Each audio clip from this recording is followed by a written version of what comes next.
ये सब क्या है? खारापन। भाई खारा लगे, पानी पीने में खारा लगे तो मुंह तो खराब होता है, मूड तो खराब होता है।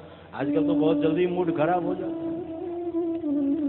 तो वेद पुराण उदधि गण साधु, अब वहां से जल खारापन, जल का शोषण करते हैं, लेकिन बरसाते कैसे हैं? मधुर। बादल खारापन शोषण करता है और उसको आजकल वो आरो क्या करते, मशीन का क्या नाम? आरो। हाँ, अंग्रेजी मुझे नहीं आती, अगर कभी बोल जाऊं तो सुधार लेना, ठीक है?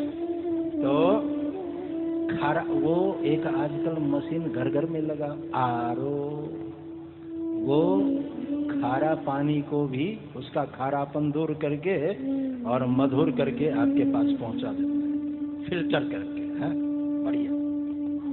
तो ये साधु क्या है? आरो मशीन की तरह समझ लो, खारापन शोषण करते हैं। और बरसहि राम सुजस बरबारी,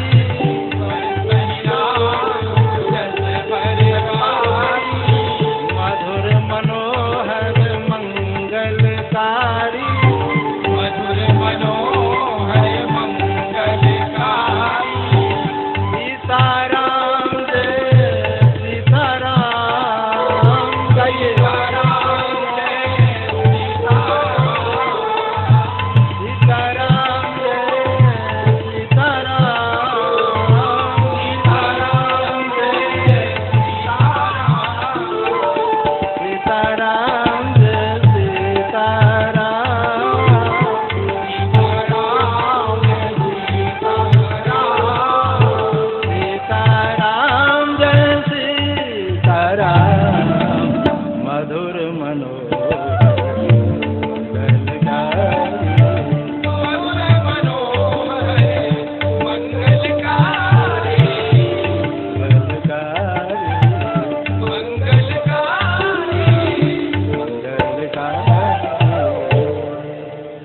बरसहि राम सुजस बरबारी, वो मधुर करके बरसाते हैं जो मंगलकारी है। बरसहि राम सुजस बरबारी, मधुर मनोहर मंगलकारी। और जब वो सुनाते हैं तो मनहारी, मनोहारी कथा होती है। कथा भी कई कथा की फलश्रुति है। कथा मधुर, मधुर कथा है। मंगल करनी कलिमल हरनि तुलसी कथा रघुनाथ की, मंगलकारी है, मंगलकारी है कथा। सारे अमंगल दूर हो। लोग कहते हैं हमारा अमंगल दूर नहीं होता। अरे मंगल भवन को याद करके तो देखो, नाम ही है भगवान का मंगल भवन अमंगल हारी। द्रवौ सुदशरथ अजिर बिहारी। तो भगवान मधुर मनोहर मंगलकारी, भगवान की ये मंगलकारी कथा सुनाते हैं। पूरी राम कथा का चित्रण किया गया है इस मानस में, सरोवर में। इसमें 4 घाट हैं। वर्णन करने वाले 4 लोगों की चर्चा की है। एक घाट पर भगवान शंकर जी बैठे हैं वक्ता के रूप में, श्रोता है पार्वती जी। एक घाट के ऊपर याज्ञवल्क्य जी वक्ता के रूप में विराजमान है, भरद्वाज जी श्रोता के रूप में विराजमान। एक घाट पर पक्षी वक्ता है, पक्षी श्रोता है। कागभुसुंडी जी वक्ता है, गरुड़ जी श्रोता है। और चौथा घाट है गोस्वामी तुलसीदास।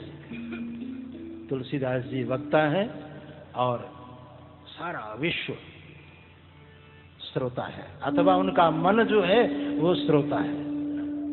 तो ये जो चारों घाट है, उन चारों घाट में से एक घाट की चर्चा बड़ी विलक्षण है, जहां से राम कथा का प्रादुर्भाव होता है। वो त्रिवेणी घाट है, तीर्थराज प्रयाग में। तीर्थराज प्रयाग का बड़ा ही सुंदर यहाँ परिचय दिया गया है, सुनिए।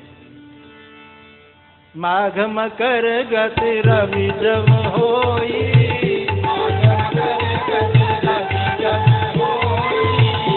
रथपति आव सब कोई, रथपति आव सब कोई। एक बार भरी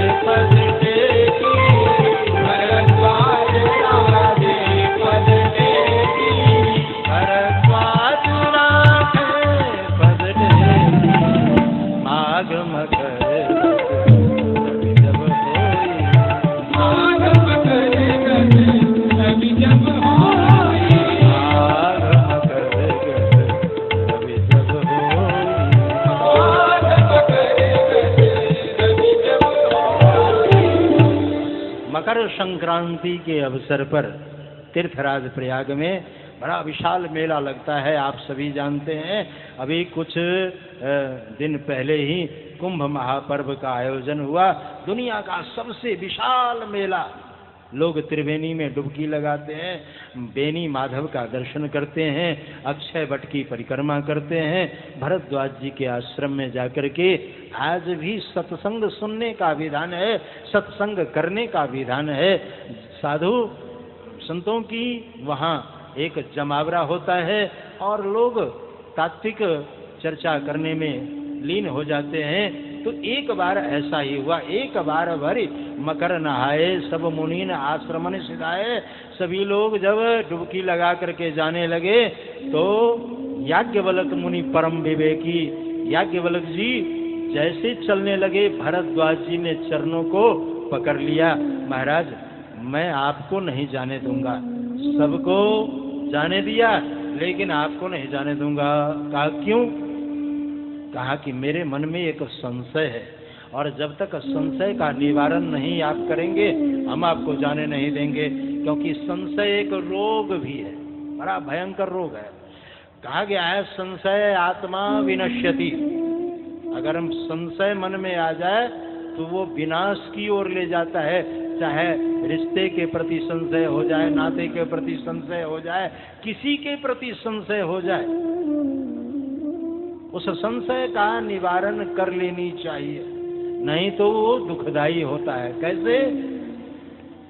शल्यतुल्यो विपाकः, जैसे फोड़ा में चुभन होता रहता है। विपाक कहते हैं फोड़ा को। फोड़ा पक जाए ना तो वो उसमें एक चुभन सी होती रहती है, समय समय से वो दर्द करता रहता है। इसलिए उसका इलाज कराने में ही भलाई है। उसे फोड़ करके उसके पूरे कचरे को निकालने के बाद ही शांति मिलती है। इसलिए संशय का निवारण हो, मूल संशय है। गीता के पृष्ठभूमि में क्या है? पूरी गीता का आप पाठ कर रहे हैं, गीता की चर्चा सुनते हैं, गीता के पृष्ठभूमि में यही है, संशय, मोह। और भगवान ने कथा सुना करके संशय का निवारण किया, मोह का निवारण किया। अंत में कहते हैं अर्जुन कि नष्टो मोह स्मृतिर्लब्धा तत्प्रसादान में आच्युत। अब करिष्ये वचनम तव, आप जो कहेंगे मैं वही करूंगा, क्योंकि अब हमारा संशय दूर हो गया, हमारा मोह दूर हो गया। तो संशय मेरे मन में क्या संशय है? और 4 पंक्ति में पूरी राम कथा को समाप्त कर दिया। एक राम अवधेश कुमारा, तिनकर चरित विदित संसारा, नारी विरह दुख लहु अपारा, भयो रो शरण रावण मारा। कह दिया एक राम दशरथ की बेटा, क्योंकि उस समय राम जी को भी लोगों ने बांट दिया। संशय का होना स्वाभाविक है भाई, संसार में बंटवारा हो ये बात तो समझ में आती है, लेकिन जब भगवान को बांटना शुरू करे तो फजीयत होती है, मुसीबत आती है। उस समय भगवान को भी 4 भागों में बांट दिया, अथवा उस संत की भाषा को नहीं समझ पाया। कबीरदास जी ने कहा एक राम दशरथ के बेटा, एक राम दशरथ के बेटा, एक राम घट घट में लेटा, एक राम घट घट में लेटा, एक राम है जगत पसारा, एक राम है जगत पसारा, एक राम सबसे है न्यारा, एक राम सबसे है न्यारा, एक राम दशरथ के बेटा, एक राम दशरथ के बेटा, एक राम दशरथ के बेटा, एक राम घट में लेटा, एक राम घट में लेटा, एक राम घट में लेटा। कबीरदास जी ने ये प्रयोग किया कि एक राम दशरथ के बेटा, एक राम घट घट में लेटा, एक राम है जगत पसारा, एक राम सबसे है न्यारा। और समाज में 4 टोली बन गई। एक दशरथ ही राम के अनुयायी हो गए, एक घट घटवासी राम के अनुयायी हो गए, एक जगत पसारा राम के अनुयायी हो गए, और एक सबसे न्यारा राम के अनुयायी हो गए। समाज 4 भागों में बट गया। और जब देश बटता है, समाज बटता है, परिवार बटता है, तो बड़ा मुश्किल से जुड़ता है। एक बार बट जाए तो फिर इकट्ठा करने में बड़ी परेशानी होती है। अब 4 भागों में समाज बटा। गोस्वामी जी ने देखा कि अब इन को कैसे इकट्ठा किया जाए, क्योंकि समाज जब भी बटा है संतों ने मिलाने का प्रयास किया है। देश जब भी बटा है संतों ने जोड़ने का प्रयास किया है। संत जोड़ते हैं, धर्म जोड़ता है, राजनीति उसे तोड़ती है। हमेशा धर्म जोड़ने का काम करे, मिलाने का काम करे महाराज। अब गोस्वामी तुलसीदास जी के सामने भी समस्या आई कि समाज बट चुका है, राम जी के प्रति संशय है, अब इनको कैसे समझाएं। तो सबको इकट्ठा किया और कह दिया कि भैया राम 4 नहीं है, वो मूलतः एक है, तत्वतः एक है। लेकिन समझाया बड़ा ढंग से, उसी की भाषा में। जो कह रहे थे एक राम दशरथ के बेटा, एक राम घट घट में लेटा, एक राम है जगत पसारा, एक राम सबसे है न्यारा, गोस्वामी जी ने उसी पंक्ति में संशोधन कर दिया और कह दिया, चारों को बिठाया और कैसे मिलाते हैं देखिए। जोई राम दशरथ के बेटा, सोई राम घट घट में लेटा, सोई राम घट घट में लेटा, सोई राम है जगत पसारा, सोई राम है जगत पसारा, सोई राम सबसे है न्यारा, सोई राम सबसे है न्यारा, सोई राम सबसे है न्यारा, सोई राम सबसे है न्यारा, सोई राम सबसे है न्यारा, सोई राम के बेटा, सोई राम दशरथ के बेटा, राम दशरथ के बेटा। कहा भैया मेरे राम जी 4 नहीं है, जोई राम दशरथ के बेटा, सोई राम घट घट में लेटा, सोई राम है जगत पसारा, सोई राम सबसे है न्यारा। ये राम मूलतः एक है, तत्वतः एक है। ये चर्चा जब हुई तो फिर लोगों के हृदय में बात बैठ गई कि हम लोग नाहक विवाद कर रहे हैं, विवाद में कुछ नहीं रखा है, क्योंकि ये तो बड़ा ही सुंदर जो है एक व्यवस्था है और इस व्यवस्था के अनुसार चलना चाहिए। व्यवस्था को समझने की आवश्यकता है। बहुत सुंदर ढंग से समझा दिया। तो महाराज जैसे ही गोस्वामी तुलसीदास जी ने समझाया, महाराज मेरे मन में भी संशय है, राम कौन प्रभु पूछो तो ही, क्योंकि राम के प्रति मेरे मन में संशय है। ये वही राम है जो दशरथ जी के पुत्र राम है, जो घटघटवासी राम है, जो अज अविनाशी राम है, जगत पसारे राम है। क्या इसी राम नाम का जाप भगवान शंकर जी करते हैं? शंकर जी किस नाम का जाप करते हैं मुझे आप ये बता दीजिए। जाहि जपहि त्रिपुरारी, भगवान शंकर जिस नाम का जाप करते हैं, किस राम का जाप करते हैं? और वो और कोई नहीं, मंगल भवन अमंगल हारी, मंगल भवन अमंगल हारी, मंगल भवन अमंगल हारी, उमा सहित जहि जपत पुरारी, उमा सहित जहि जपत पुरारी, उमा सहित जहि जपत पुरारी, मंगल भवन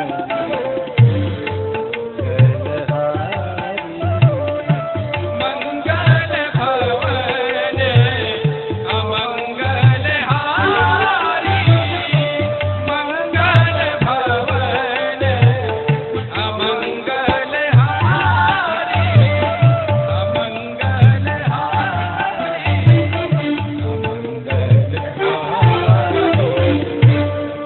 जाहि जपत त्रिपुरारी। भगवान शंकर जिस राम नाम का जाप करते हैं, क्या वही दासरथी राम है? और इसी प्रश्न के उत्तर में याज्ञवल्क्य जी ने पूरी राम कथा सुनाई है। याज्ञवल्क्य जी ने कहा, ये जो आपका प्रश्न है वो पहली बार नहीं, पहले भी प्रश्न किया जा चुका है। जिस तरह का संशय आपके मन में है, ऐसे ही संशय किन्न भवानी, महादेव तब कहा बखानी। जैसे आपने प्रश्न किया है, ऐसे ही संशय भरा प्रश्न एक बार भव पत्नी भवानी पार्वती जी ने भगवान शंकर जी से किया था। कब की बात है?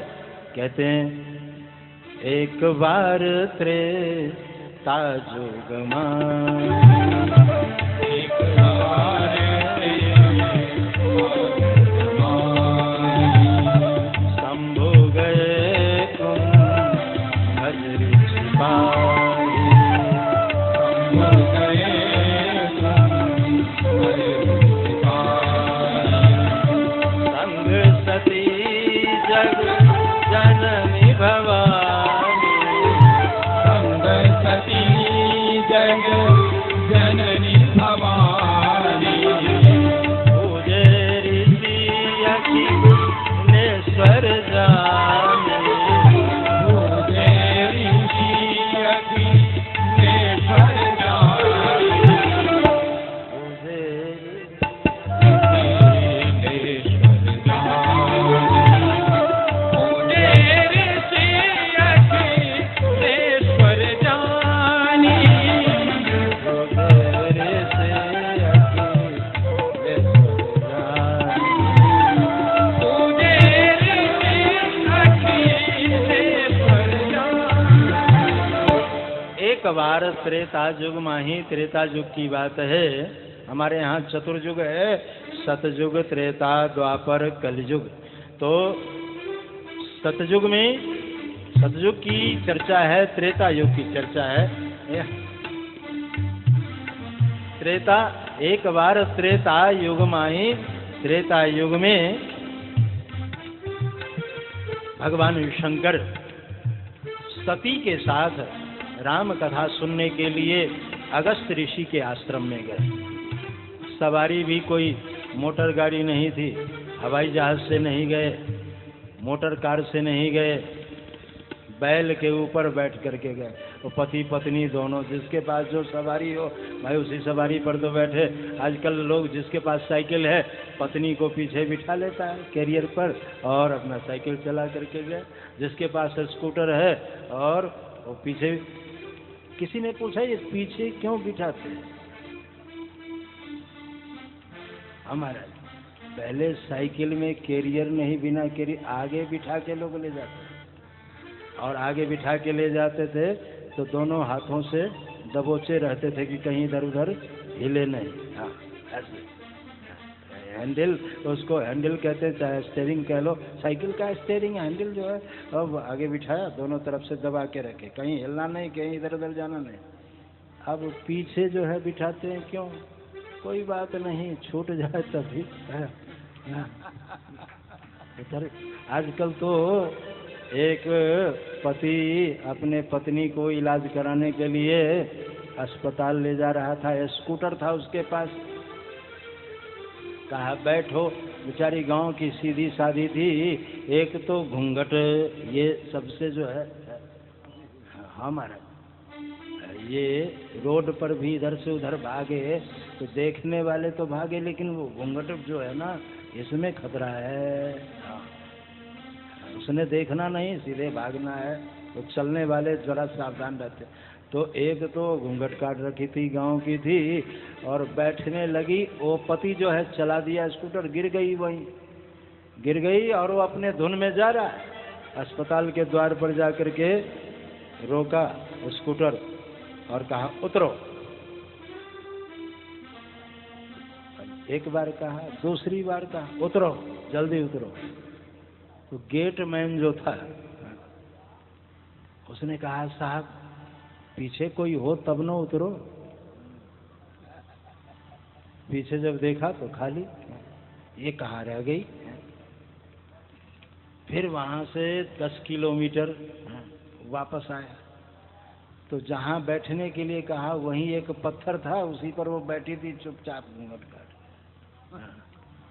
कहा तुम यहाँ बैठी हो, मैं इतना तेल फूक आया, कहा मुझे गिरा दिया। गांव का था पति, थोड़ा दोनों में भाव थे इसलिए लेने पहुंचा। शहर में अगर छूट गया तो छूट गया। जितने पीछे रहे, कई तरह की बात लोग करते हैं, लेकिन अगर धर्म संगिनी हो महाराज, आजकल तो अर्धांगिनी, देखो अर्धांगिनी की बात तो पति के अनुकूल चलती है। संग सती जग जननी भवानी, भगवान शंकर जी कहना चाहते हैं जीव तुम जीव हो, हम शिव हैं, हम भी कथा सुनने जाते हैं, तुम भी कथा सुनने जाओ, लेकिन पत्नी को साथ ले जाना, अकेले मत जाना। आजकल वो बरभागी हैं जो पति पत्नी दोनों कथा में बैठते हैं, और नहीं तो दोनों 36 की तरह जो है। 2 अंक बताता हूँ, पहले 63, हिंदी वाला 6 ऐसे और 3 ऐसे, तो दोनों का मुंह मिला हुआ है, 6 का भी और 3 का, दोनों एक साथ लिखे तो दोनों जुड़ जाए। तो पहले 63, इसको 63 कहते, 63 की तरह पहले रहते थे। अब 36 अंक वही है, अंक वही है, ऐसे लिखो तो 63 बन जाता है, और 3 को इधर कर दो, 6 को इधर कर दो तो 36 बन जाता है। एक ऐसे हो जाता है, एक ऐसे हो जाता है। आज 36 की तरह ज्यादा लोग रहते हैं, 63 की तरह बहुत कम रहते हैं। वो बरभागी हैं जो पति पत्नी दोनों एक साथ कथा में जाते हैं, अनुष्ठान में जाते हैं। तो भगवान शंकर संग सती जग जननी भवानी, पूजे ऋषि अखिलेश्वर जान। भगवान शंकर जी आए हैं, सती जी आई हैं, और दोनों का अभिनंदन वंदन किया।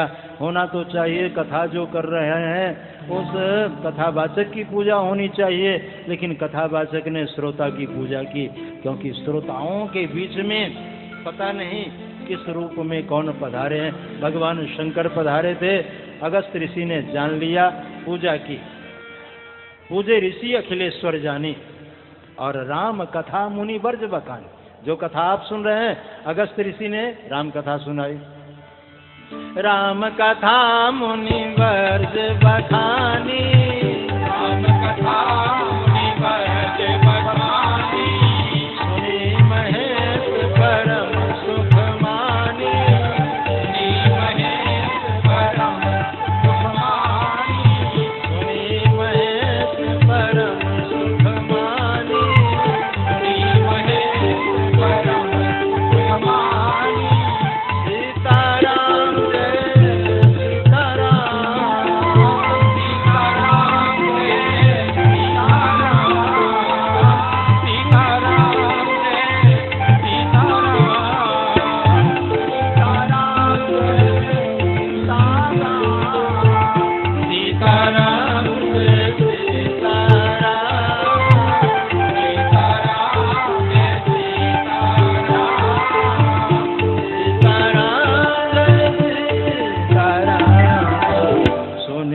महेश सुखमानी।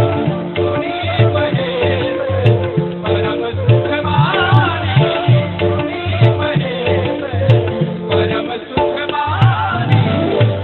राम कथा का गान किया और भगवान शंकर जी मन लगा करके सुने, सुख मिला।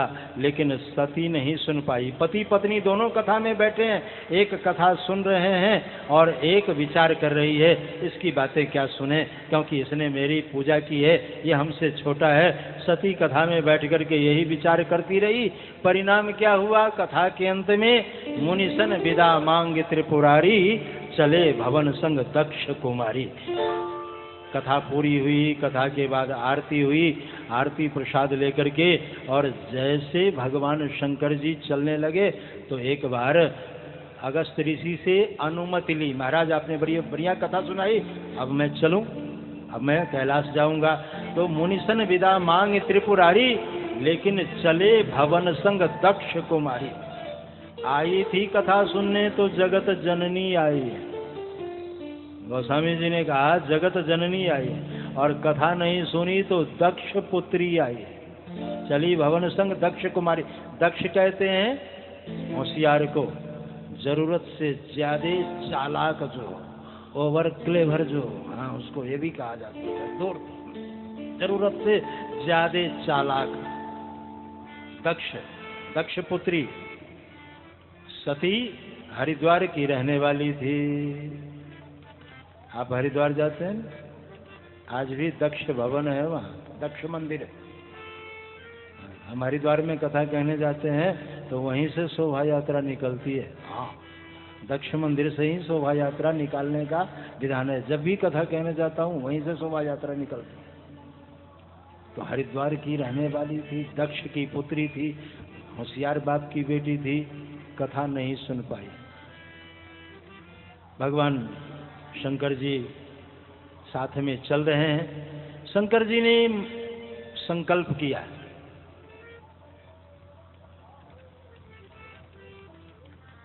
कि ये कथा नहीं सुनी है, इसके मन में कई तरह के विकार हैं, उसे दूर करनी चाहिए। चलो कथा से नहीं इसको लाभ प्राप्त हुआ तो भगवान का दर्शन करा देते। भाई जैसे आप ही आते हैं, पति पत्नी आते हैं, यहाँ कथा भी हो रही है, जगह जगह रासलीला का भी आयोजन है। अब पति महाराज जो है वो तो जहाँ जहाँ पत्नी कहती है वहाँ वहाँ जाते हैं, क्योंकि रिमोट पत्नी के हाथ में है।